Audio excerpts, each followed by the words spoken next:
దేవుని వాక్యం చాలా అద్భుతమైనది. అత్యున్నత సింహాసనాసీనుడు. దేవుడు ఎలా ఉంటాడు? అత్యున్నత సింహాసనాసీనుడు. ఇలా ఇంకా అనేక విషయాలు మనం ధ్యానించుకుంటూ వస్తున్నాం. దేవుడు ఎలా ఉంటాడు అంటే ఇవాళ మరొక అద్భుతమైన అంశం, అనాది దయా సంకల్పకుడు.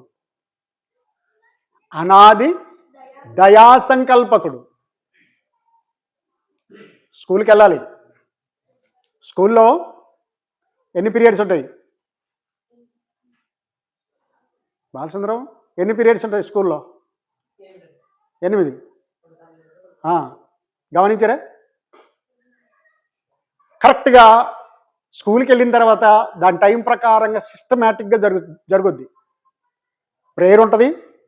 ప్రేయర్ తర్వాత ఎవరి క్లాసులకు వాళ్ళు ఆ గదులకు వెళ్ళిపోతారు. అక్కడికి వెళ్ళిన వెంటనే ఫస్ట్ తెలుగు సబ్జెక్ట్ వస్తుంది, అంటే తెలుగు టీచర్ వస్తాడు. 40 నిమిషాలు 45 నిమిషాలు ఆయన పాఠం చెప్పి వెళ్ళిపోతాడు. తర్వాత ఇంగ్లీష్ టీచర్ వస్తుంది, ఇంగ్లీషు తన పీరియడ్ ప్రకారం చెప్పి వెళ్ళిపోతారు. తర్వాత ఇంటర్వెల్ ఉంటుంది. తర్వాత మళ్ళొక లెక్కల మాస్టర్, తర్వాత హిందీ మాస్టర్, తర్వాత కాదు లంచ్ ఉంటుంది. లంచ్ ఎప్పుడు బెల్ కొడతారా క్యారియర్ వైపే ఉంటుంది మనసు. గమనించారా? లంచ్ అని బెల్ కొట్టగానే అందరూ ఎవరి క్యారియర్ వాళ్ళు తీసుకొని భోజనం చేస్తారు. భోజనమైన కొంతసేపటికి మరలా క్లాసు మొదలవుతుంది. సైన్స్ టీచరు, తర్వాత సోషల్ టీచరు వస్తారా? ఇంతసేపు కూర్చోబెట్టామని ఒక డ్రిల్ మాస్టర్ ఒక క్లాస్ వస్తుంది. బయట ఆడుకోవాలి, అది క్రికెట్ కానివ్వండి, కబడ్డీ కానివ్వండి, ఇలాగ ఒక సిస్టమ్. ఆ తర్వాత ముగింపు అంటే స్కూల్ వదిలిపెడతారు. ఇదొక సిస్టమ్ అండి, సిస్టమ్. అలాగూ దేవుడు అంటే దేవుణ్ణి చూసే మనం నేర్చుకున్నాం అనుకోండి, మీకు అర్థం కావడానికి అలా చెప్పాను. కానీ దేవుడు ఏం చేశాడంటే ఈ భూమి, ఆకాశము, సూర్యుడు, చంద్రుడు, నక్షత్రాలు ఇవేమీ లేనప్పుడు, ఏ మనిషి లేనప్పుడు, నిర్మానుష్యం ఏమి లేదు, అప్పుడు దేవుడు ఒక సంకల్పాన్ని ఏర్పాటు చేసుకున్నాడు. సంకల్పము, ప్రణాళిక, టైం టేబుల్ అంటాం. ఏమంటాం? టైం టేబుల్ అంటాం. చాలా జాగ్రత్తగా ఆలోచించాలి. ఆ టైం టేబుల్ తయారు చేసుకున్నాడు. అనాది దయా సంకల్పం. ప్రియమైన దేవుని వారలారా, లేఖన భాగంలోకి వెళ్దాం, పరిశుద్ధ గ్రంథంలోకి వెళ్దాం.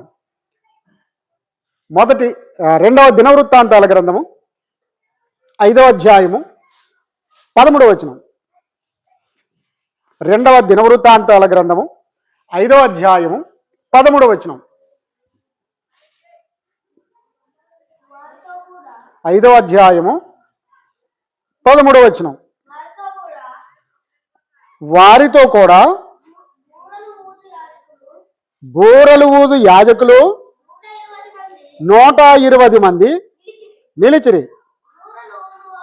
బూరలు ఊదువారును పాఠకులను ఏకస్వరముతో యెహోవాకు కృతజ్ఞతాస్తుతులు చెల్లించుచు గానము చేయగా యాజకులు పరిశుద్ధ స్థలములో నుండి బయలువెళ్ళి ఆ బూరలతోనూ తాళములతోనూ వాద్యములతోనూ కలసి స్వరమెత్తి యెహోవా దయాళుడు, ఆయన కృప నిరంతరముండునని స్తోత్రము చేసిరి. ఎంతమంది అట?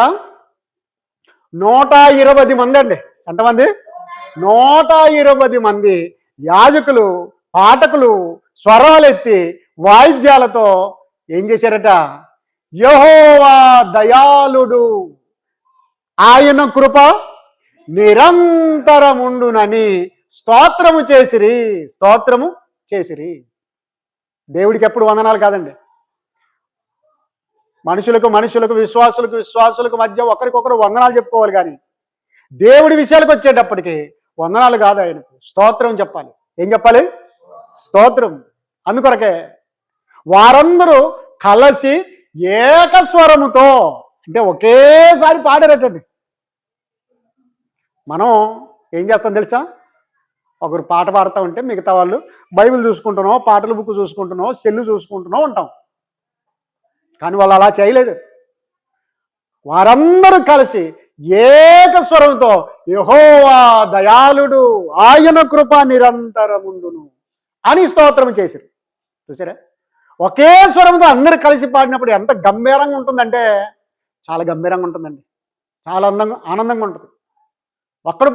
ఒక్కటి పాడడం కాదు, అందరూ కలిసి దేవుణ్ణి స్తుతించాలి. వీళ్ళేమని స్తుతించారట?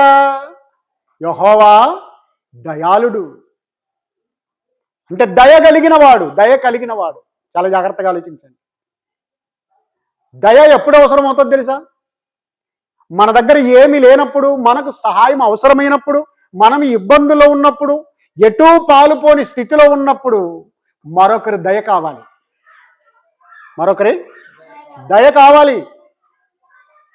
కానీ నిస్సహాయులమైన మనము రక్షణ పొందలేని స్థితిలో ఉన్నప్పుడు యెహోవా దయాళుడు. కాబట్టి ఆయన దయ చూపాడు కాబట్టి ఆయన కృప నిరంతరముండునని స్తోత్రం చేశారు. ప్రియమైన దేవుని వారులారా, ఈ దయను గురించి చాలా జాగ్రత్తగా ఆలోచన చేస్తే అక్కడే 9వ అధ్యాయం 2వ దినవృత్తాంతాల గ్రంథం 9వ అధ్యాయము 8వ వచనాన్ని చూడండి.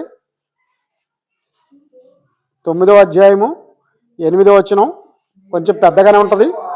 నీ దేవుడైన యెహోవా సన్నిధిని నీవు రాజువై ఆయన సింహాసనం మీద ఆసీనుడవై ఉండునట్లు నీ యందు అనుగ్రహము చూపినందుకు నీ దేవుడైన యెహోవాకు స్తోత్రములు కలుగును గాక. ఇశ్రాయేలును నిత్యము స్థిరపరచవలెనని దయాలోచన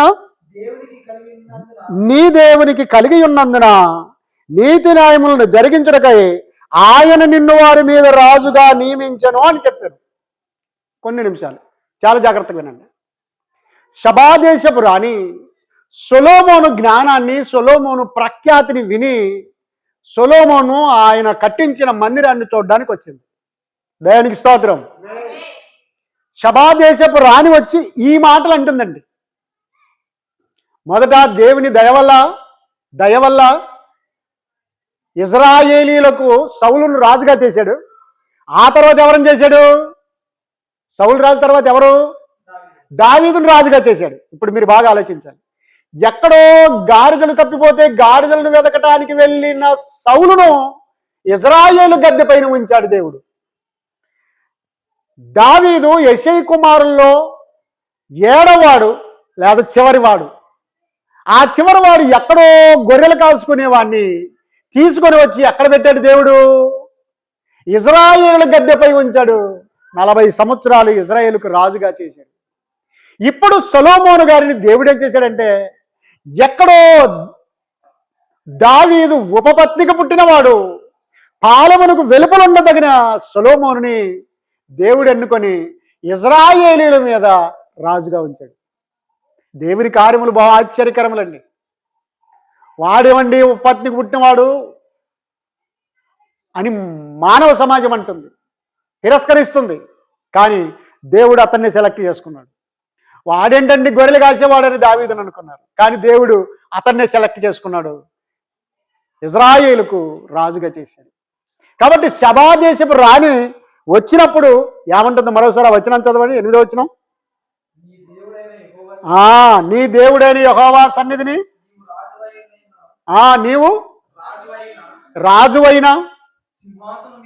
నీవు రాజువై సింహాసనం మీద ఆసీనుడివై ఉండునట్లు నీ యందు అనుగ్రహము చూపినందుకు నీ దేవుడైన యెహోవాకు స్తోత్రములు కలుగును గాక. ఇశ్రాయేలు నిత్యము స్థిరపరచవలెనన్న దయాలోచన నీ దేవునికి కలిగి ఉన్నందున. చూసారా ఏం ఆలోచన కలిగిందట? ఎవరికి? దేవునికి దయాలోచన కలిగింది. ఈ మానవ సమాజం అంతా సొలొమోను గారిని తిరస్కరించింది. ఉపపత్నికి పుట్టినవాడు, ఉంపుడి గత్తకు పుట్టినవాడని హీనంగా చూస్తుంది కనుక దేవుడు అతన్ని సెలెక్ట్ చేసుకున్నాడు. దయాలోచన. దేవుడు దయ చూపాడు. ఇవాళ మనం బ్రతుకున్నాం, ఇక్కడికి వచ్చి దేవుణ్ణి ఆరాధిస్తున్నామంటే ఎవరి దయ? నేను అంత దూరం నుండి వచ్చి, దాదాపు 50 కిలోమీటర్ల దూరం నుండి వచ్చి మీకు వాక్యం బోధిస్తున్నానంటే ఎవరి దయ? ఇవాళ ప్రయాణమంతట్లో కాపాడాడంటే ఎవరి దయ? నా అంత నేనే కాపాడుకున్నానా? బస్సు నువ్వు సైడ్ పో, ఆటో నువ్వు ఇక్కడ పో, నేను కరెక్ట్ పోవాలా అని నేను చెబితే విన్నాయా ఆటోలు? నేను చెబితే బస్సులు విన్నాయా? లేదండి. ఆయన దయ. కాబట్టి సొలొమోను రాజును చేయడానికి దేవుని దయాలోచన. శబాదేశపు రాని అంటుందండి, శబాదేశపు రాని అంటుంది. నీ దేవుడైన యెహోవా దయాలోచనది. ఇజ్రాయేలు మీద నిన్ను రాజుగా ఉంచాలనుకున్నాడు, కాబట్టి రాజుగా ఉంచాడు. కాబట్టి దేవుని దయాలోచన ఏంటట? దేవుని దయా ఆలోచన. కాబట్టి దేవుని సంకల్పంలో సౌలు గారిని రాజుని చేయాలనుంది, చేశాడు. ఆయన సంకల్పంలో దావీదును రాజుగా చేయాలనుకున్నాడు, రైట్, చేశాడు. సొలొమోను రాజుగా చేయాలనుకున్నాడు, ఆయన దయా సంకల్పంలో ఉంది కాబట్టే సొలొమోను రాజుగా చేశాడు. కాబట్టి ఇవాళ రాజు పదవి వచ్చిందన్నా, ఎమ్మెల్యే పదవి వచ్చిందన్నా, ఎంపీ పదవి వచ్చిందన్నా, ముఖ్యమంత్రి పదవి వచ్చిందన్నా, ప్రధానమంత్రి పదవి వచ్చిందన్నా, కలెక్టర్ పదవి వచ్చిందన్నా, ఏదొచ్చిందన్నా కూడా ఎవరి దయ? దేవుని దయ. నీకు పిడికెడు మిరపకాయలు పండాయంటే కూడా ఎవరి దయ? దేవుని దయ. బాగా ఆలోచించండి. ఇవాళ వర్షం కురిసిందంటే ఎవరి దయ? దేవుని దయ అండి. కాబట్టి ఆయనకు దయా సంకల్పం ఉంది. ఆయన ఉట్టిగా అంటే గాలికి మనుషులను పుట్టించలేదు, ఉట్టిగా ఏదో భూమిని చేయాలని చేయలేదు. ఆయన ఆకాశం, సూర్య, చంద్ర, నక్షత్రాలను ఊకే కలగని ఉండని అని అనలేదు. అలాగా కొన్నిసార్లు మనం ఏం చేస్తాం తెలుసా? ఎక్కడైనా ఒక పురుకోస కనపడింది, ఒక తాడు కనిపించింది అనుకోండి, దాన్ని తెచ్చి ఇంటి దగ్గర వాడేస్తుంటాం. దాన్ని పట్టుకొచ్చామంటే దేనికైనా పనికి వస్తుందని, దేనికైనా పనికి వస్తుందని అంటూ ఉంటాం. అవునా? ఏదైనా కొంత పనికి వచ్చే వస్తువు కనిపించినప్పుడు అట్లా పడి ఉండని. ఒక తీగ రోడ్డును పడి ఉంటుంది, ఎవరు తీసుకోరు దాన్ని, కానీ నీకు కనిపించేటప్పటికి దాన్ని తీసుకొని ఇంటి దగ్గర వాడేస్తావు, దేనికో దానికి పనికి వస్తుంది. అవును, మనం అలా పాడేస్తాం. కానీ దేవుడు అలా కాదు. ముందుగానే ఆయనకు ఒక ప్రణాళిక ఉంది, సంకల్పం ఉంది. ఇది చేయాలి, ఇది చేయాలి, ఇది చేయాలి. స్కూల్కి వెళ్ళే పిల్లలకి ఎలాగైతే Telugu subject, English subject, science subject, లెక్కల సబ్జెక్టు, హిందీ సబ్జెక్టు అలాగూ పరలోకమందున్న దేవుడు ఒక ప్రణాళిక తయారు చేసుకొని ఆ ప్రణాళికను బట్టే సృష్టి యావత్తును చేశాడు, మనల్ని చేశాడు. చాలా జాగ్రత్తగా వినాలి, చాలా జాగ్రత్తగా వినాలి.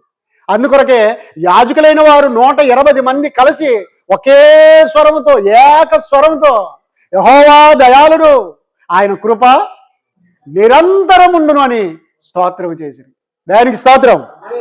కాబట్టి ప్రియమైన దేవుని వారలారా, చాలా జాగ్రత్తగా ఆలోచించేస్తే ఎఫెసీయులకు రాసిన పత్రిక 1వ అధ్యాయము 10వ వచనం.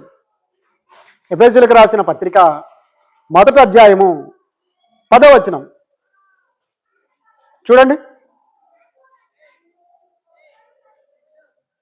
ఎఫెసీ పత్రిక 1వ అధ్యాయము నానా ఈ సంగతులను బట్టి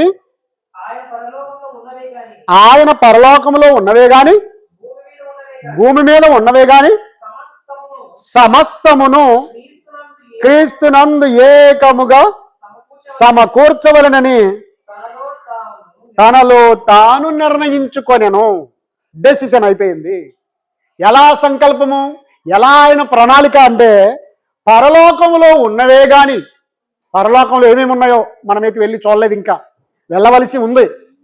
అలాగూ భూలోకంలో ఉన్నవే గాని, బాగా ఆలోచించాలి, పరలోకంలో ఉన్నవే గాని భూలోకంలో ఉన్నవే గాని అవన్నీ అంటే సమస్తమును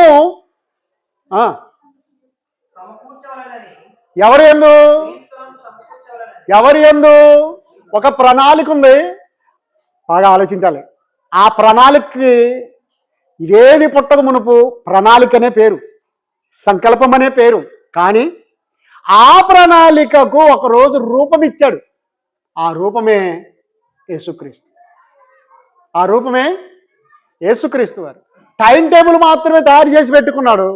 సమయం వచ్చినప్పుడు అదే టైం టేబుల్ని, అదే ప్రణాళికను, అదే సంకల్పాన్ని ఏం చేశాడు తెలుసా? యేసుక్రీస్తుగా తయారు చేసి భూలోకానికి పంపించాడు. దేవునికి స్తోత్రం. అందుకొరకే పరలోకములో ఉన్నవే గాని, భూలోకములో ఉన్నవే గాని అవన్నీ అంటే సమస్తమును యేసుక్రీస్తునందు చదవాలి. యేసుక్రీస్తునందు ఏకముగా సమకూర్చవలెనని తనలో తాను నిర్ణయించుకొనెను. ఇది సంకల్పం. తనలో తాను నిర్ణయించుకొనెను.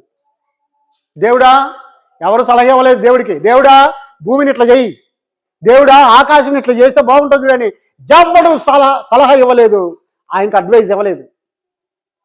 తనలో తాను ఇలా ఉండాలి, భూమి ఇలా ఉండాలి, సూర్యుడు ఇలా ఉండాలి, ఆకాశం ఇలా ఉండాలి, చంద్రుడు ఇలా ఉండాలి, రాత్రి ఇలా ఉండాలి, పగలు రాత్రి ఇలా ఉండాలి, పగలు ఎలా ఉండాలి. బాగా ఆలోచించండి. పశువులు ఎలా ఉండాలి, పక్షులు ఎలా ఉండాలి, పూలు ఎలా ఉండాలి, సకల జీవజాతి ఎలా ఉండాలని తనలో తాను నిర్ణయించుకున్నాడు. ఆయన నిర్ణయం అది, ఆయన సంకల్పం అది, ఆయన ప్రణాళిక అది. అందుకొరకు దేవుడు ఎలా ఉంటాడు అంటే అనాది దయా సంకల్పకుడు. నువ్వు లేవు, నేను లేను, అబ్రాహాము లేడు, ఇస్సాకు లేడు, యాకోబు లేడు, ఆదామే లేడు, భూమే లేదు, ఏమీ లేనప్పుడు ఆయన సంకల్పం తయారు చేసుకున్నాడు. ఆ సంకల్పాన్ని ఎఫెసీ పత్రికలో పరిశుద్ధాత్మ ద్వారా దేవుడు ఇలా బయలుపరుస్తున్నాడు. ఏంటంటే పరలోకములో ఉన్నవే గాని, భూలోకములో ఉన్నవే గాని సమస్తమును యేసుక్రీస్తు నందు ఏకముగా సమకూర్చబడాలి, ఏకముగా సమకూర్చబడాలి అని తనలో తాను. అంటే ఎక్కడో పండిన పంట, అవి వరి కానివ్వండి, మిరప కానివ్వండి, పత్తి కానివ్వండి, జొన్నలు కానివ్వండి, సజ్జలు కానివ్వండి, గోధుమలు కానివ్వండి, ఇంకా ఏ పంట అయినా కానివ్వండి, వాటన్నిటిని తెచ్చి కళ్ళములో ఏకముగా రాసి పోయాలి. అలాగూ పరలోకములో ఉన్నవి, భూలోకములో ఉన్నవి సమస్తమును ఏకముగా యేసుక్రీస్తు నందు సమకూర్చబడవలెనని. అంటే ఇప్పుడు అర్థమైందా? ఆ ప్రణాళికలో భూమిని ఇలా చేయాలి, ఆకాశం ఇలా చేయాలి, సూర్య చంద్ర నక్షత్రాలు ఇలా చేయాలి, పశువులను, పక్షులను, మృగాలను, ఇదిగో పంటలను, అలాగే మనుషులను కూడా దేవుడు యేసుక్రీస్తు అనే ప్రణాళికలో నిర్ణయం చేసేసుకున్నాడు. ఎప్పుడు మీరు బాగా ఆలోచించాలి. ప్రియమైన దేవుని వారలారా, అపోస్తుల కార్యములు 17వ అధ్యాయం 25వ వచనం. అపోస్తుల కార్యములు 17వ అధ్యాయం 25వ వచనం. 17వ అధ్యాయం 25వ వచనం. ఆయన అందరికి జీవమును, ఊపిరిని, సమస్తమును దయచేయువాడు గనుక తనకు ఏదైనను కొదవై ఉన్నట్టు మనుషుల చేతులతో సేవింపబడువాడు కాడు. అంటే ఏదైనా తక్కువ ఉందని మనుషుల చేతుల ద్వారా తీసుకునేవాడు కాడు. ఎందుకంటే అందరికీ భూమి మీద ప్రస్తుతానికి 860 కోట్ల మంది ఉన్నారు. అలాగే జీవరాశి ఇక చెప్పలేనన్ని ఉన్నాయి. వాటి గురించి ఒక ఆయన పాట రాశాడు. జీవము 84 లక్షలు, చావు పుట్టుకలిక్కడ, ఎవరు చేసిన పాప కర్మములను భవించేదక్కడ. జీవజాతులట ఇప్పటికీ 84 లక్షల రకాలు ఉన్నాయట. కొంగల్లో రకాలు, గువ్వల్లో రకాలు, పావురాల్లో రకాలు, చిలుకల్లో రకాలు, చేపల్లో రకాలు ఉన్నాయిలే. రకరకాలు ఉన్నాయి. పూలు రకరకాలు, పశువులు రకరకాలు ఉన్నాయి. ఇలా చూస్తుంటే ఆయన అంటే దేవుడు అందరికి జీవమును, ఊపిరిని దయచేయువాడు. మా అమ్మ ఓ కానుపు కన్నది, కానీ బిడ్డలో ఊపిరి లేదు. ఏం లేదు? ఊపిరి లేదు. ఏమంటారు అప్పుడు? అంతే కదా, శవం, ఊపిరి లేదు. ఇంకా కొంతసేపు ఏంటి, నువ్వే చచ్చేదానివమ్మా. ఎందుకంటే లోపల బిడ్డ చచ్చిపోతే తల్లి కూడా చచ్చిపోవడానికి ఆస్కారం ఉంది. చూసారా? కానీ దేవుడు ఏం చేశాడంటే ప్రతి వారికి జీవమును ఊపిరిని దయచేయవాడు కనుక యేసుక్రీస్తునందు అందరినీ ఏకం చెయ్యాలని, యేసుక్రీస్తుగా చెయ్యాలని ఆయన తనలో తాను నిర్ణయించుకున్నాడు. చాలా జాగ్రత్తగా ఆలోచించండి. ఇదంతా అనాది దయా సంకల్పం, అనాది దయా సంకల్పం, దయా సంకల్పం. హోషేయ గ్రంథం, యెషయా కాదు హోషేయ గ్రంథం 2వ అధ్యాయం 19వ వచనం. ఎక్కువ శాతం ఈ వచనాన్ని ఎంగేజ్మెంట్ సందర్భంలో వాడుతూ ఉంటారు. అది వాస్తవమే. చూడండి, హోషేయ గ్రంథం 2వ అధ్యాయం 19వ వచనం. నీవు నిత్యము నాకుండునట్లుగా నేను నీతిని బట్టి తీర్పు తీర్చుట వలనను దయా దాక్షిణ్యములు చూపుట వలనను నిన్ను ప్రదానం చేసుకొంటిని. అంటే ఆదాము దగ్గర బంధం తెగిపోయింది. ఆ తర్వాత పుట్టుకొచ్చిన ప్రతి వాడు కూడా పాపం చేసి పాపం నుండి మరణాన్ని కొని తెచ్చుకున్నాడు. కాబట్టి మరణాన్ని బట్టి, పాపాన్ని బట్టి నువ్వు నాకు దూరం అయిపోయావు. కాబట్టి దేవుడు ఇప్పుడు ఏం చేశాడంటే, మరొకసారి చూడండి ఆ మాట చదవండి. నీవు నిత్యము నాకు ఉండాలి. ఎందుకంటే నీవు నిత్యము ఉండనట్టుగా నేను తయారు చేసుకున్నాను, కానీ నువ్వే నా నుండి దూరమై పోయావు. కాబట్టి దూరమైపోయిన నిన్ను ఇప్పుడు నేను ఏం చేసుకుంటున్నా అంటే ఎంగేజ్మెంట్ చేసుకుంటున్నాను. మనకు అర్థమయ్యే భాషలో రాయించాడు. నీవు నిత్యము నాకుండునట్లుగా నీతిని బట్టి తీర్పు తీర్చుట వలనను దయాదాక్షిణ్యములు చూపట వలనను నిన్ను ప్రధానము అంటే ఎంగేజ్మెంట్ చేసుకోండి అన్నాడు. ఎవరైనా మళ్ళా అమ్మాయిని సంబంధం అడ్డానికి పోయినారనుకోండి, ఏమంటారు? ఆమెకి ఎంగేజ్మెంట్ అయ్యింది, మీ పాపని ఇస్తారా అని అడగడానికి వెళ్ళారు. అప్పుడు ఏమంటారు వాళ్ళు? ఎంగేజ్మెంట్ అయ్యిందబ్బా. ఎంగేజ్మెంట్ అయ్యిందని తెలిస్తే ఎవరైనా అడుగుతారా? అడగరు. కాబట్టి పాపముతో నశించిపోయిన మనిషికి అక్కడ ఏం రాబడి తెలుసా? నీవు నిత్యము నాకుండునట్లుగా నేను నీతిని బట్టి, నీతి అంటే సరి అయిన దేవుని యొక్క నమ్మకాన్ని బట్టి, దేవుని నమ్మడం బట్టి, దేవుణ్ణి విశ్వసించడాన్ని బట్టి తీర్పు తీర్చుట వలనను. అంటే ఇంతవరకు నువ్వు పాపం అనే మలినంలో ఉంటివి, చీకట్లో ఉంటివి. ఇప్పుడు నీతిని అంటే విశ్వసించావు గనుక తీర్పు తీరుస్తున్నాను. నువ్వు నా బిడ్డవు, నీవు నా బిడ్డవు, తీర్పు తీర్చుట వలనను అని చెప్పి దయాదాక్షిణ్యములు చూపుట వలనను నిన్ను ప్రదానం చేసుకోండి అన్నాడు. ఏం చూపాడంట? దయా దాక్షిణ్యం. వాక్యంలో మరొక మాట రాయబడింది. పిల్లలు మాట్లాడద్దు. ఏమనుందంటే, పులి తన చారలను మార్చుకున్నా. పులికి ఏముంటాయి? చారలంటే నల్ల నల్లని గీతలు ఉంటాయా ఉండవా? అది మార్చుకోగలదా? కూసు దేశపు వాడు, మాట్లాడద్దు, కూసు దేశపు వాడు తన రంగును మార్చుకోగలడా? కూసు దేశం అంటే నీగ్రో. నీగ్రో అంటే ఆఫ్రికా. ఆఫ్రికా వాళ్ళు ఎలా ఉంటారు? మొత్తం నల్లగా ఉంటారు. వాడు ఎప్పుడైనా రంగు మార్చుకోగలడా? మార్చుకోలేడు. అలాగూ యావత్తు భూమి మీద ఉన్న మనిషి తనకు తాను పాపాన్ని పోగొట్టుకోగలడా? అందుకొరకు మనుషులు ఏం చేస్తున్నారంటే గంగలో మునుగుతారు. ఎక్కడ మునుగుతారు? చాలా జాగ్రత్తగానండి. పుష్కరాలు అనేవి వస్తాయి. ఏవి వస్తాయి? ఎప్పుడు వస్తాయి ఇవి? 12 సంవత్సరాలకు ఒకసారి పుష్కరాలు అని అన్యులు చేసుకుంటా ఉన్నారు. ఏంటి ఆ పుష్కరాలు? 12 ఏళ్ళకు ఒకసారి. ఎందుకు అలాగంటే 12 ఏళ్ళకు ఒకసారి సకల దేవతలందరూ వచ్చి స్నానం చేస్తారట. మనం రోజు స్నానం చేస్తుంటే ఇలా ఉంది, వాళ్ళు 12 ఏళ్ళకు ఒకసారి స్నానం చేస్తారా? అసలు వాళ్ళకి స్నానం అవసరమా? ఏమంటే స్నానం అవసరమా? దేవుళ్ళు దేవతలను పడిన వారికి స్నానాలు అవసరమా?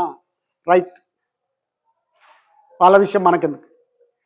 అయితే 12 సంవత్సరాలకు ఒకసారి పుష్కరము అని దానికి పేరు పెట్టి ఆ పుష్కరాల్లో దేవతలందరూ, దేవుళ్ళందరూ ఆ నదుల్లో స్నానం ఆచరించడం వల్ల ఆ దేవతల స్నానం ఆచరించిన నీళ్ళల్లో మనం కూడా మునిగితే మనిషి మునిగితే పాప పరిహారం జరుగుతుంది అన్నది వారి నమ్మకం.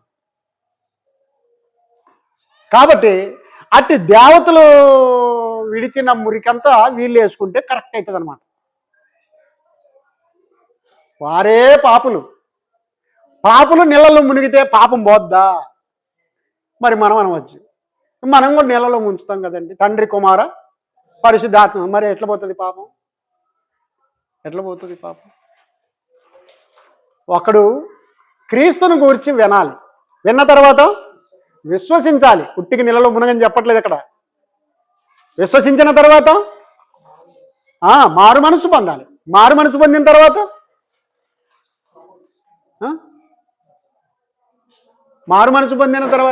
యేసు ప్రభువు అని నోటితో ఒప్పుకోవాలి.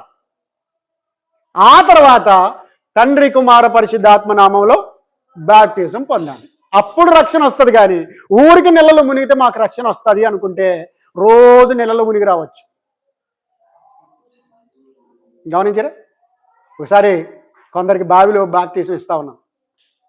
ఒక రెడ్డమ్మ గారు కూడా వచ్చారు, కొంచెం ముసలామె. ఇంకా ముంచక ముందే ఆమె వచ్చి నీళ్ళలో మునుగుతుంది. నాయనా, నేను మునిగినాను. నువ్వు మునిగినావమ్మా, నేను ముంచలేదు. నువ్వేమని మునిగావు? ఇంకా దేవుడా నన్ను బాగు చేయని మునిగినావు. కానీ బైబిల్ ఏమంటుంది? తండ్రి యొక్కయు కుమారుని యొక్కయు పరిశుద్ధాత్మ నామంలోనికి వారికి బాప్టిజం ఇవ్వండి అని చెప్పింది. దేవునికి స్తోత్రం. నమ్మి బాప్టిజం పొందినవాడు రక్షింపబడును, నమ్మని వానికి శిక్ష విధింపబడునని ఒక సిస్టమ్ చెప్పింది. దాని ప్రకారంగానే వినాలి, విశ్వసించాలి, మారు మనసు పొందాలి, ప్రభు అని నోటితో ఒప్పుకోవాలి, అప్పుడు బాప్టిజం పొందాలి. అప్పుడు అట్లనా నాయన అని చెప్పి ఒక 5 నిమిషాలు మరలా ఆమెకు వాక్యం చెప్పిన తర్వాత ఆమె అలాగూ నమ్ముతానన్నప్పుడు బాప్టిజం ఇచ్చాను. దేవునికి స్తోత్రం. కాబట్టి ప్రేమైన దేవుని వారులారా, ఏదో నదుల్లో మునిగితే మనకు పాపం పోతుంది అంటే అది వ్యర్థము, సరైంది కాదు. కాబట్టి ప్రియులారా, ఏమని చెప్పింది లేఖనంలో? నీతిని బట్టి తీర్పు తీర్చుట వలనను దయాదాక్షిణ్యములు. దేవుడు దయ చూపాడు. పాపులమైన మనల్ని అలాగే వదిలిపెట్టలేదు. పాపం వలన వచ్చే జీతము మరణము, శాశ్వతమైన నరకము. కాబట్టి పోతే పోని, చావని అనలేదు దేవుడు. దయాదాక్షిణ్యములు చూపట వలనను నిన్ను నేను ప్రదానం చేసుకుంటున్నాను. నా వాడిగా, నా దానిగా ఉండాలని కోరుకున్నాను. నేను ఎలాగైతే నిత్యం ఉంటానో నువ్వు కూడా నా పక్కనే నిత్యము ఉండాలి. ఇది భార్యాభర్తకు ఎంగేజ్మెంట్గా లేదా ప్రధానంగా ఎందుకు చెప్పాడు అంటే, ఒకడు ఒక భార్యనే కలిగి ఉండవలెను, ఒక స్త్రీ ఒక భర్తనే కలిగి ఉండవలెను, వారు జీవితాంతం ఏక శరీరమై ఉండవలనని నియమం ఉన్నది. ఆయనే నియమించాడు, ఆయన ప్రణాళికలో అది ఉంది. కనుకనే ఈ మాట చెప్పాడు. తెగిపోని బంధం భార్యాభర్తల బంధము. కాబట్టి అలాగు దేవునికి మనిషికి కూడా తెగిపోని బంధం అది. నువ్వు నిత్యము నాకు ఉండాలి. నిత్యము నాకు ఉండాలంటే నువ్వు నీతిని బట్టి నన్ను వెంబడించాలి, అంటే విశ్వసించాలి, మారు మనసు పొందాలి, నమ్మాలి. అలాగే నన్ను వెంబడిస్తే నేను నీ మీద దయాదాక్షిణ్యాలు చూపుతాను. ఏం చూపుతానండి? దయాదాక్షిణ్యాలు చూపుతానన్నాడు. అలాగూ నిన్ను నిరంతరం తన వాడిగా, తన దానిగా చేసుకుంటాడు. దేవునికి స్తోత్రం. అలాగే ప్రియమైన దేవుని వారలారా, అద్భుతమైన వచనంలోకి వద్దాం. మొదటి కొరింథీ పత్రిక మొదటి అధ్యాయము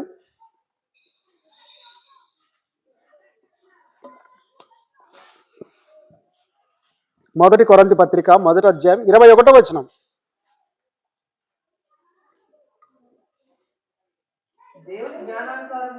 దేవుని జ్ఞానానుసారముగా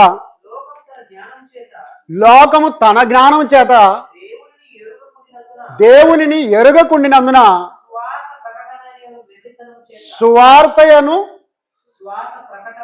సువార్త ప్రకటనయ్యను వెర్రితనము చేత నమ్ము వారిని రక్షించుట అది సంగతి. దేవుని దయాపూర్వక సంకల్పం ఆయన. ఎవరిని రక్షించడానికి? నమ్ము వారిని రక్షించడానికి. లోకమేమో తన జ్ఞానం చేత దేవుని కనుగొనాలి, తన జ్ఞానం చేత రక్షణ పొందాలి, తన జ్ఞానం చేత పరలోకాన్ని చేరాలి అని అనుకుంటున్నది. కానీ దేవుని జ్ఞానం చేతనే అవుతుంది. సువార్త ప్రకటన ఇవాళ చాలా మందికి వెర్రిగా కనిపిస్తుంది. ఎప్పుడు దేవుడు దేవుడు అంటారేంటి వీళ్ళు? ఎప్పుడు యేసు ప్రభువుని నమ్మని చెబుతారేంటి వీళ్ళు? వాళ్ళ మతం దేవుడు గొప్ప అని చెబుతారేంటి వీళ్ళు? వెర్రి పట్టింది వీళ్ళకి, పిచ్చి పట్టింది వీళ్ళకి అని మనల్ని అనుకుంటా ఉన్నారు. రైట్, అలాగే అనుకోండి. సువార్త ప్రకటన వెర్రి చేత ఇప్పుడు దేవుడు ఏం చేస్తున్నాడు తెలుసా? నమ్ము వారిని రక్షించుటకు దేవుని దయాపూర్వక సంకల్పమాయను. వెర్రిదాన్ని విడిచిపెట్టలేదు. ఆ వెర్రి వార్త అనుకుంటూనే నువ్వు నమ్మావు కాబట్టి నమ్మువారిని రక్షించడానికి పరలోకమందున్న దేవుని దయాపూర్వక సంకల్పమైంది. అలాగూ విన్నవారందరినీ, అలాగూ మారు మనసు పొందిన వారందరినీ, అలాగూ ఒప్పుకున్న వారందరినీ రక్షించడానికి ఆయన సంకల్పం ఉంది. కాబట్టి దేవుడు ఎలా ఉంటాడు అంటే అనాది దయా సంకల్పకుడు. ఒక ఇంజనీర్ని చూడండి, ప్లానర్. ఒక ఇంటికి కానివ్వండి, ఒక స్కూల్కి కానివ్వండి, వాటర్ ట్యాంక్ కానివ్వండి, డ్యాములకు కానివ్వండి, వీటన్నిటికీ ప్లాన్ ఇస్తూ ఉంటాడు. ఇస్తాడే కూడా మ్యాప్ ఇస్తాడు. ఇప్పుడు ఇంటిని కట్టుకోవాలి, దానికి మ్యాప్ ఏం చేస్తాడు తెలుసా? స్థలం ఎంత ఉందో చూసుకుంటాడు. ఆ స్థలంలో ఇల్లు నిర్మించాలి. దానికి పునాదులు వేయాలి, దానికి పిల్లర్లు లేపాలి, దానికి గోడలు లేపాలి. దాంట్లో బాగా గమనించండి, దాంట్లో వంట రూమ్ ఉండాలి లేదా? బెడ్రూమ్ ఉండాలి, హాల్ ఉండాలి. బాగా గమనించండి. అలాగే బాత్రూమ్లు ఉండాలి, దానికి స్టెప్స్ ఉండాలి, ఆ తర్వాత ఆర్చ్ ఉండాలా? వీటన్నిటిని ఆలోచించేస్తాడండి. డోర్లు ఉండాలి, కిటికీలు ఉండాలి, ఇవన్నీ ఆలోచించేస్తాడు. చేయడా సన్ సైడ్స్ ఉండాలి, వీటన్నిటిని ఇలా అని చెప్పేస్తాడు ప్లానర్. ఆయన ఇచ్చిపోతాడు అంతే. కానీ దేవుడు అలా కాదండి. ఆయన ప్రణాళిక వేసుకున్నాడు. ప్రణాళిక ప్రకారంగాని భూమిని, ఆకాశమును, సూర్యుడిని, చంద్రుడిని, నక్షత్రమును, రాత్రిని, పగలను, సముద్రములను, నదులను గమనించారా?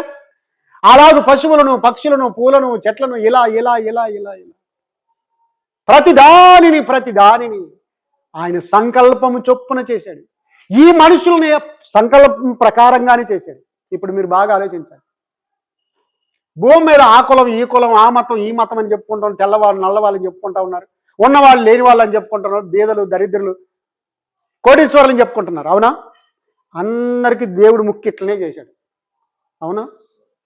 ముక్కు ద్వారే గాలి పీల్చాలి నియమం. ఆయన ప్రణాళికలు అలాగే ఉంది, అలాగే తయారు చేశాడు మనల్ని. ఇప్పుడు ఒకవేళ మా దేవుడు చేశాడు అని అనుకుంటే ముక్కు ఇట్లా పైకి పెట్టేటోళ్ళు. ఒకవేళ దేవుడే పైకి పెట్టాడు అనుకోండి, ఇట్లా తిప్పి పెట్టాడు అనుకోండి, నీళ్ళు పోసుకుంటే ఎక్కడ పోతాయి నీళ్ళు? వాన వస్తే అంటే దేవుడికి బుద్ధి ఉందే? అసలు జ్ఞానం ఉందే? ముక్కుని తిప్పి పెడతాడా ఎవడైనా? చెవులు అందరికి ఇక్కడే ఉన్నాయి. అవునా? ఉన్నాయా లేదా? ఈ చెవులు తీసుకొని నడినెత్తి మీద పెట్టింటే ఎంత బాగుండేది కదా? అట్లా నీళ్ళు పోసుకున్నా కూడా చెవులేక పోతాయి. కాబట్టి చెవులు, ముక్కులు నాశనం అయితే మనిషే చచ్చిపోతాడు. దేవుడి యొక్క సిస్టమ్ చూడండి. కుమ్మరివాడిని చూడండి. కుమ్మరివాడు ఎక్కడో ఉన్న పొలాల్లో ఉన్న జిగట మట్టిని తెచ్చుకొని దాంట్లో రాళ్ళు, రప్పలు, చెత్త చెదారం అంతా నీట్గా శుభ్రంగా చేసి దాన్ని గుండ్రంగా అలా చేసి గుంత చేసి దాంట్లో నీళ్లు పోసి ఎన్ని రోజులు నానబెట్టాలో నానబెట్టి ఒకరోజు ఏం చేస్తాడు తెలుసు? దాన్ని బాగా తొక్కి ఇంకా చిన్న రాళ్ళు ఏమైనా దొరికితే వాటన్నిటిని తీసేస్తాడు. అది ఎలా తయారవుతుందంటే పెరుగులాగా తయారవుతుంది. అంత శుద్ధంగా తయారు చేసి అప్పుడు తిరుగుతున్న రాట్నం పైన ఇంత ముద్దల్ని బురదను తీసుకొని దాని మీద వేస్తాడు. అది తిరుగుతూనే ఉంటుంది. ఇతడు చెయ్యకుండా అది తయారు కాదు. అప్పుడు అదే మట్టిని తిరుగుతున్న రాట్నము అలాగా ఆ బురదను మలుస్తాడు. అలాగే తిరుగుతూ చక్కని కుండ తయారవుద్ది. అవుతుందా కాదా? ఆ తర్వాత ఇంకా తిరుగుతుండగానే దానికి ఏం డిజైన్ అయ్యేలా వేస్తాడు. ఒక చోట ఇలా అట్లా పట్టుకుంటే రౌండ్గా వచ్చేస్తుంది. ఇలా ఇలా డిజైన్ వేసాడా అలాగే వచ్చేస్తాడు. అప్పుడు ఏం చేస్తాడంటే దాని కుదమత్తంగా ఒక్కసారి ఇట్లా తీసుకొని అలా తెచ్చి కింద పెట్టేస్తాడు. మరికొంత మట్టి ఉంటుంది, అదే జిగట మట్టి ఉంటుంది, దానిని తీసుకొని దాన్ని కుదురు చేస్తాడు, దాని కింద అడుగు తయారు చేస్తాడు. దాన్ని చిన్న పలకతో టక టక టక టక టక టక టక కొట్టిన గుర్తులు ఉంటాయని చెప్పి తర్వాత అదే మట్టిని కొంచెం ఆ నీళ్లతో తీసుకొని దాన్ని ఏం చేస్తాడు, పూస్తాడు. ఆ బెందులు అన్నవి ఏమి లేకుండా రౌండ్గా తయారవుతుంది. అప్పుడు చూస్తాడు, రైట్, ఈ కుండ బాగుంది అని పక్కన పెట్టేస్తాడు. అలా కుండ తయారు చేసి అలా కుండలన్నీ పేరుస్తాడా? దేవుడు మనల్ని కూడా మన తల్లుల గర్భాల్లో అలాగే చేశాడు. తల్లికి కానీ తండ్రికి కానీ నొప్పి బాధ లేకుండా చక్కని అవయవాలను సిద్ధం చేశాడు.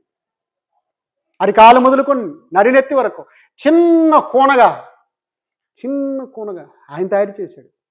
ఆయన ఆకాశములను జానతో కొలిచేటోడు, అంత పెద్ద చెయ్యి ఆయనది. అవునా? ఆయన చెయ్యి ఆకాశాన్ని భూమికి జానతో కొలుస్తాడంట. మనం కొలసని కాదులే ఇప్పుడు, గమనించారా? కానీ అంత గొప్ప దేవుడు మనల్ని ఏం చేశాడంటే తల్లి గర్భంలో చిన్నని ఆకారంగా తయారు చేసుకుంటాడు. చిన్న కళ్ళు, చిన్న ముక్కు, చిన్ని చెవులు, చిన్ని చేతులు, గమనించారా? నోరు, పెదవులు, చిగుళ్ళు అలాగూ తయారు చేసేయండి. ఇలా ఉండాలి, ఇలా ఉండాలి, ఇలా ఉండాలి, నా బిడ్డ ఇలా ఉండాలి. కాళ్ళు ఉండాలి, చేతులు ఉండాలి, వేళ్ళు ఉండాలి, వేళ్ళకు గోళ్ళు ఉండాలి, తల ఉండాలి, తలకు వెంట్రుకలు ఉండాలి. ఆహా, ఏం సిస్టమ్ అండి! ఇలా తినాలి, ఇలా వెళ్ళాలి, చూసారా? అలా అరగాలి, అలాగ విసర్జింపడాలి, మళ్ళా దప్పికొంటే తాగాలి. ఎంత సిస్టమ్ అంటే అంత సిస్టమ్ చేసి ఎవ్వడు తయారు చేయలేడు, అంత సిస్టాన్ని తయారు చేసేది. అందుకొరకే కుమ్మరి పరమ కుమ్మరి జగదుత్పత్తి దారి జిగాట మన్నైనా నా వంక చల్లగా చూడు మాయా, జిగాట మన్నైనా చల్లగా చూడు మాయా, పనికి రాని పాత్రనాని పారవేయకుమా, పనికి రాని పారవేయకుమా, పొంగి పొరలు పాత్రగా చేసి పరిశుద్ధపరచు. పనికిరాని పాత్రను పాడేయొద్దయ్యా. నీ చేతులారా నన్ను నిర్మించుకున్నావు, నీ పని కొరకే వాడుకోయ్యా. గమనించారా? మరి కుమ్మరివాడు అంతగా శ్రమ తీసుకొని చెమటోడిచి కుండను తయారు చేస్తే కుండ మాటినంటే ఏం చేస్తాడు? కుండ మాటినకపోతే ఏం చేస్తాడు? నేలకేసి కొట్టడు. గమనించారా? అది ఒక చోట కారుతుంది, దానికి ఎన్నెన్నో ప్రయత్నాలు చేస్తున్నాడు, కానీ వినకుండా ఉంది. అది కారుతూనే ఉంది. ఎవరికో అమ్మాడు, అది మళ్ళీ రిటర్న్ వచ్చింది. కారుతుందయ్యా, నీ కుండ కారుతుంది. అట్లనా? ఈ కుండ తీసుకోపో. ఈ కుండని మళ్ళీ ఏదో చేశాడు, మట్టేసాడు, పూసాడు, మళ్ళీ వేరే రకంగా వాళ్ళు వాపస్ తెచ్చారు. ఇన్నిసార్లు నేను తయారు చేస్తే ఇంకా మాటనకపోతే మీరేం పుణ్యం చేస్తారు? ఒక పుణ్యం చేస్తారు చూడండి. పలగొట్టరా? ఏదో పుణ్యం పెట్టుకొని కుండలు పలగొడతారులేండి. అందరూ నిద్రపోయినప్పుడు వాళ్ళ ఇంటి ముందు పోయి కుండ పలగొట్టొస్తారు. కానీ దేవుడు నిన్ను పలగొడతాడు. మాటనవు కదా. ఎన్నిసార్లు చెప్పినా, ఎంత చెప్పిన వాక్యం వినకపోతివి, సాగిపోదువ చింతతో నరకానికి. గమనించరే? కాబట్టి కుమ్మరివాని మాట వినాలి, మనము దేవుని మాట వినాలి. ఆయన సంకల్పం చొప్పున ఇదిగో ఏ తల్లి తండ్రులకు నిన్ను రాశాడు, అందులో రూపించాడు, ఈ లోకానికి పంపించాడు. ఇక్కడ కూడా నిన్ను అలా వదిలిపెట్టలేదు. నీకు కావలసిన భూమిని, ఆకాశమును, సూర్యుడిని, చంద్రుడిని, నక్షత్రములను, గాలిని, నీటిని, సమస్తాన్ని ఇచ్చేశాడు. నువ్వు తినాలా, బాగుండాలా, ఆరోగ్యంగా ఉండాలా, నా కొరకు బ్రతకాలని ఆయన కోరుకుంటుంటే నీ కొరకు మాత్రం బ్రతకను. ఎన్నని చెప్పు, ప్రార్థనకు రాను. ఎన్నని చెప్పు, ఆరాధన చేయను. నువ్వెన్నని చెప్పు, నాకు దేవుడే అవసరం లేదంటే దేవుడు ఒకరోజు చూస్తాడు. ఏం చేస్తాడు? కోతకాలం వస్తుంది. ఏ కాలం? కోతకాలం వస్తుంది. అప్పుడు గురుగులన్నిటిని కోసి ఎక్కడేయాలా? ఎక్కడ వేయాలి?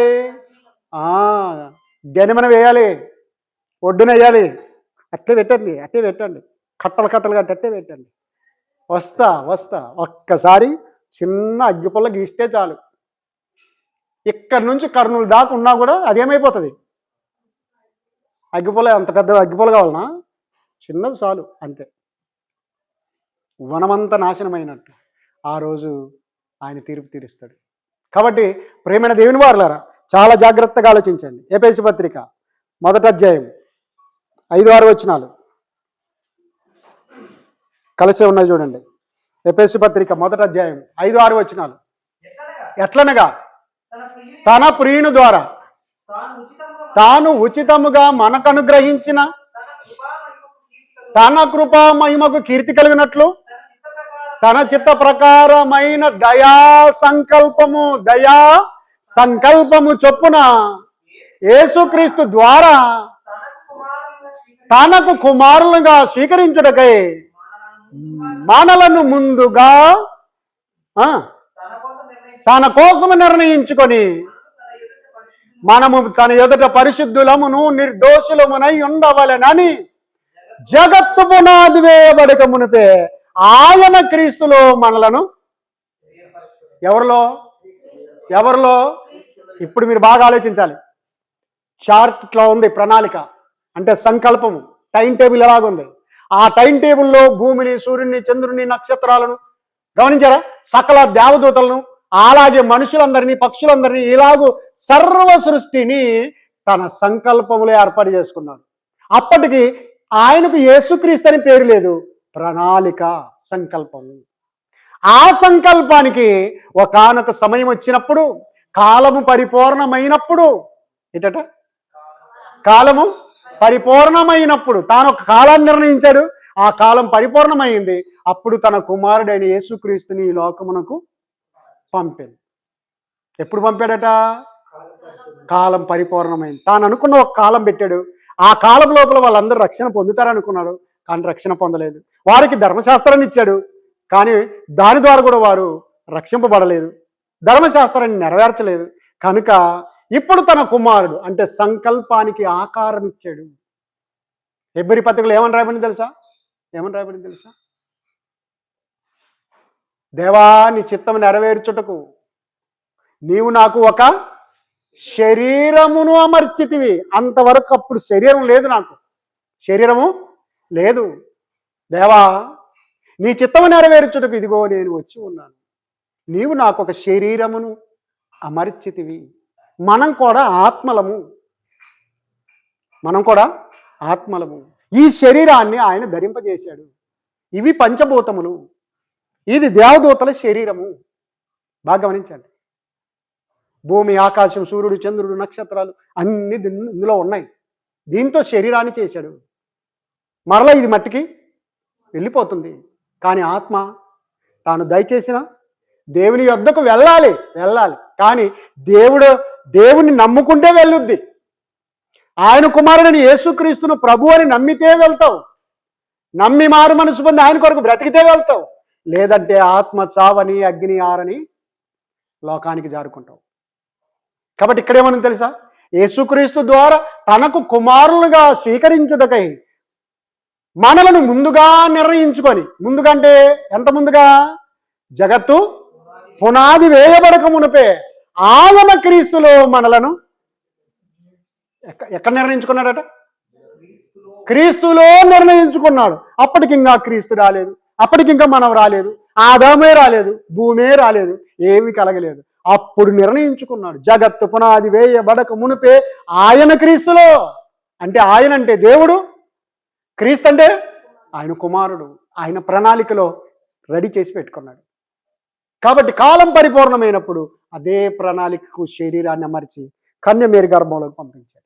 కన్యమేరీ గర్భంలో కూడా ఆకారాన్ని ఎవరు తయారు చేశారు?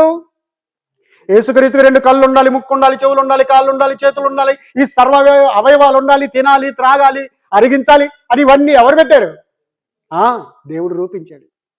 నానా, నా ప్రియమైన కుమారుడా, నీ యందు నేను ఆనందించుచున్నాను. ఈయన నా ప్రియ కుమారుడు. ఇదిగో భూమి మీద నీకు 33.5 సంవత్సరాలు ఆయుషిస్తున్నాను. అంతలోనే పరిశుద్ధంగా బ్రతికి పాపానికి లోకానికి చోటు ఇవ్వకుండా మనుషులందరి కొరకు నీ ప్రాణం ఇచ్చి నా దగ్గరికి రావాలి.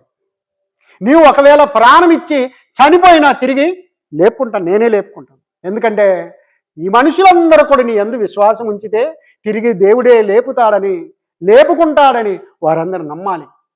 కాబట్టి నీవు పని చేయనానంటే అదే పని చేశాడు భూమి మీదకి వచ్చి. తండ్రి, నీవు నాకు అప్పగించిన పనిని భూమి మీద సంపూర్ణంగా నెరవేర్చి నిన్ను మహిమపరిచితిని. యోహాను సువార్త 17వ అధ్యాయంలో అంటాడు ఆ మాటలు. కాబట్టి ప్రియమైన దేవుని వారలారా, ఇదంతా దేవుని సంకల్పం, దయాపూర్వక సంకల్పం. ఎప్పుడు ఈ సంకల్పాన్ని దేవుడు ఏర్పాటు చేసుకున్నాడంటే ఆ జగత్తు పునాది వేయబడక మునిపే. అందుకొరకు దేవుడు ఎలా ఉంటాడు అంటే అనాది దయా సంకల్పకుడు. ఆయన దయ ఉంది. ఆయన దయ లేకపోతే మనం ఏం చేయలేం. అందుకొరకే ఎన్ని తలచినా ఏది అడగినా జరిగేది నీ చిత్తమే ప్రభువా. ఫిలిప్పీలకు రాసిన పత్రిక 2వ అధ్యాయం 13వ వచనం. త్వరగా ముగించేద్దాం. ఫిలిప్పీలకు రాసిన పత్రిక 2వ అధ్యాయం 13వ వచనం. 2వ అధ్యాయం 13వ వచనం.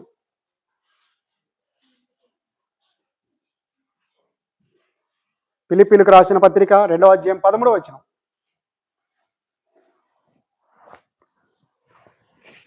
చదవాలన్నా. ఎందుకనగా మీరు ఇచ్చయించుకొనుటకు కార్యసిద్ధి కలుగజేయించుకొనుటకును తన దయా సంకల్పం నెరవేరుటకై మీలో కార్యసిద్ధి కలుగచేసిన వాడు కలుగజేయవాడు దేవుడే. ఇప్పుడు మీరు బాగా ఆలోచించాలి. ఈ లోకానికి రావాలన్నా, ఈ లోకంలో ఆ తల్లిదండ్రులకు మనం పుట్టాలన్నా, మనం ఇలాగ పెళ్లిళ్ళు చేసుకోవాలన్నా, ఇలాగ ప్రయాణాలు చేయాలన్నా, ఇలా పంటలు పండించాలన్నా, ఇలాగ మనం రక్షింపబడాలన్నా, ఇలాగ దేవుణ్ణి ఆరాధించాలన్నా, మీరు వినాలన్నా, నేను చెప్పాలన్నా, ఇదంతా కూడా మనం చేసుకున్నది కాదు. మరోసారి చదవండి, అద్భుతంగా ఉంది ఆ వచనం. ఎందుకనగా మీరు అంటే నిర్ణయించుకొనుటకును, మేము ఇది చేస్తాం అది చేస్తాం అంటే మీ వల్ల కాదు. కార్యసిద్ధి కలిగజేసుకొనుటకును తన దయా సంకల్పము నెరవేరుటకై మీలో కార్యసిద్ధి కలుగజేయువాడు దేవుడే. గమనించారా? మనం ఈ స్థలంలోకి రావాలని, ఇందులో కొంచెం షెడ్ వేసుకోవాలని, ఇక్కడ క్రీస్తు సంఘము ఏర్పాటు చేసుకోవాలని, మనము ఆయన ఇక్కడ ఆరాధించాలని, ఎన్నో సమస్యలు వస్తాయి. ఇవన్నీ మనం అనుకోలేదు, ఆయన అనుకున్నాడు, ఆయన జరిగించాడు. మీలో కార్యసిద్ధి కలుగజేయవాడు దేవుడే. నేను చెబితే మీరు మారటం కాదు, మీరు మారినందుకు నేను రావటం కాదు.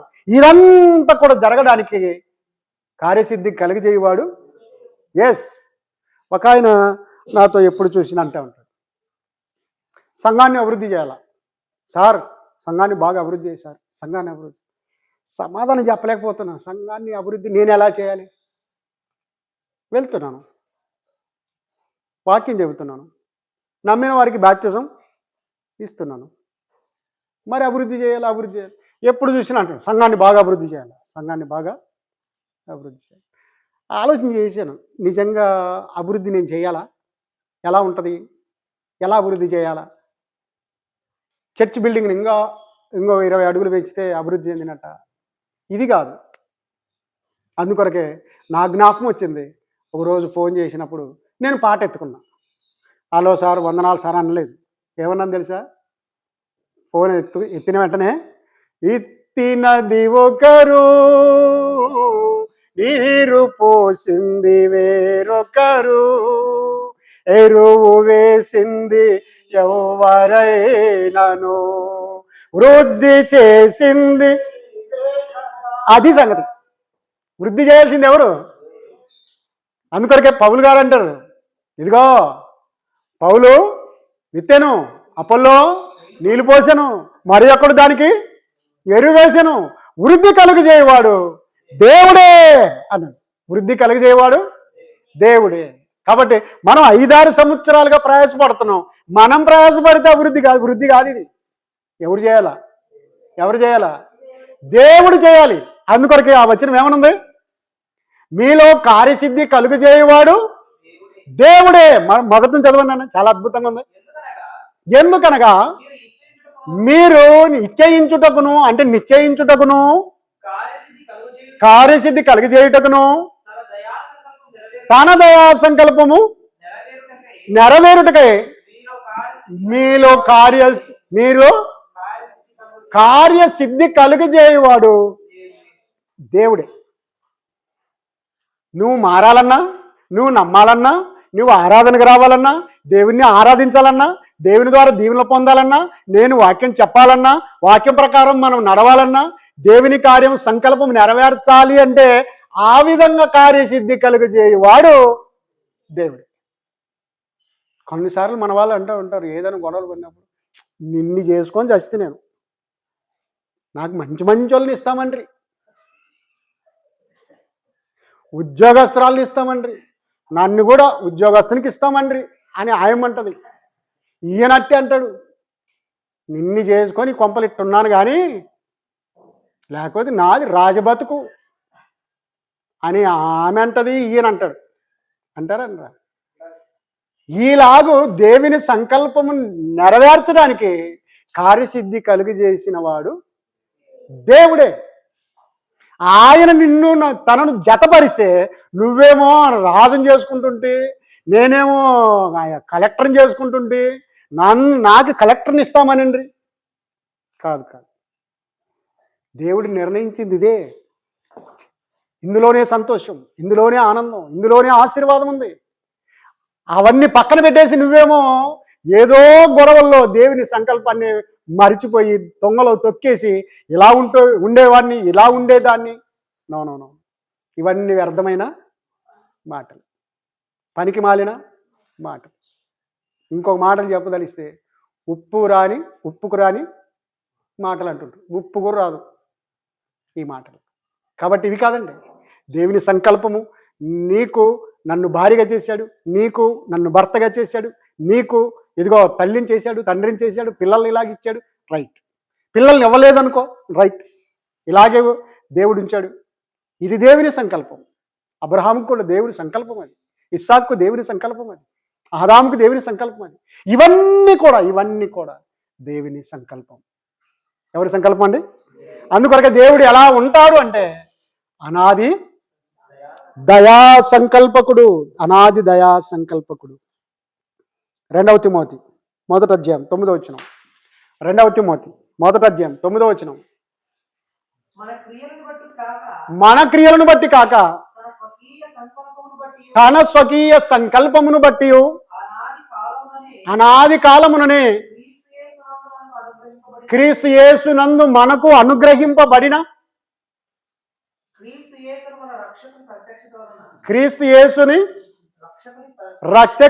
రక్షకుని ప్రత్యక్షత వలని బయలుపరచబడి నదియునైనా తన కృపను బట్టి మనల్ని రక్షించి పరిశుద్ధమైన పిలుపుతో ఆయన మనలను పిలిచెను. అక్కడ అద్భుతమైన ఒక మాటను చూడండి. స్వకీయ సంకల్పం. ఏంటట? స్వకీయ సంకల్పం. నేను ఒక్కడిని ఇల్లు కడుతున్నాను అనుకోండి, ఇల్లు కట్టుకుంటాను అనుకోండి. ఒకడు వచ్చి ఏం చెప్తాడో తెలుసా? దేవేంద్ర వస్తాడు, ఇక్కడ ఇది ఉంటే బాగుండే అంటాడు. రవి వస్తాడు, ఇక్కడ ఇది ఉంటే బాగుండే సార్ అంటాడు. అవునా? బాలసుందరం వస్తాడు, కొంచెం హైట్ ఉంటే బాగుండే అంటాడు. అంటాడన్నాడు. ఇలా కొత్త ఇంటికి వెళ్ళినప్పుడు, గృహప్రవేశానికి వెళ్ళినప్పుడు చూడండి, అంత బాగుంది కానీ ఇది కొంచెం ఇట్లా ఉండింటే బాగుండి అంటాడు. ఇంకోటి ఇక్కడ ఉండింటే బాగుండి అంటాడు.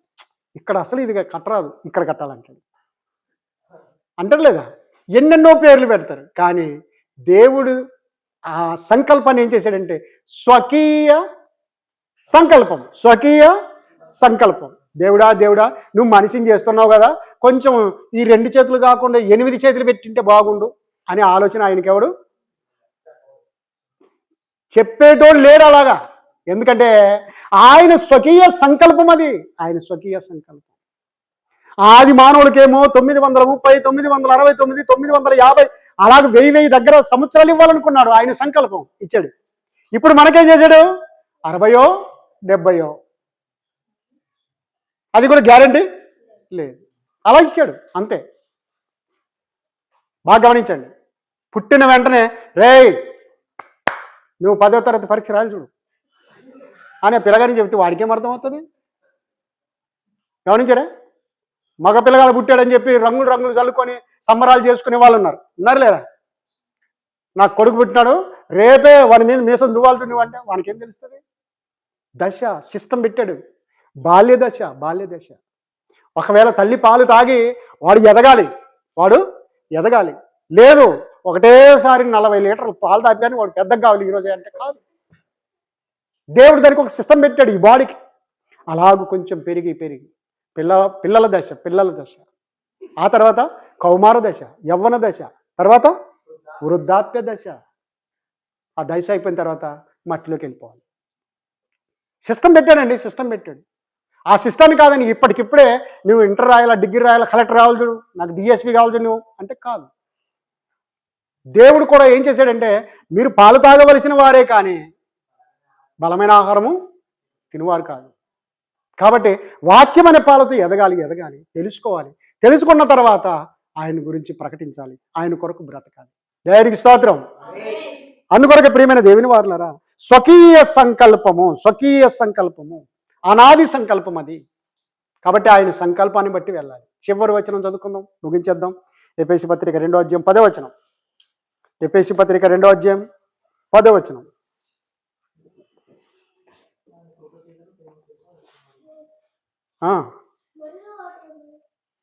మరియు వాటి యందు మనము నడుచుకొనవలెనని దేవుడు ముందుగా సిద్ధపరచిన సత్క్రియలు చేయుటకై మనము క్రీస్తు యేసునందు సృష్టింపబడిన వారమై ఆయన చేసిన పని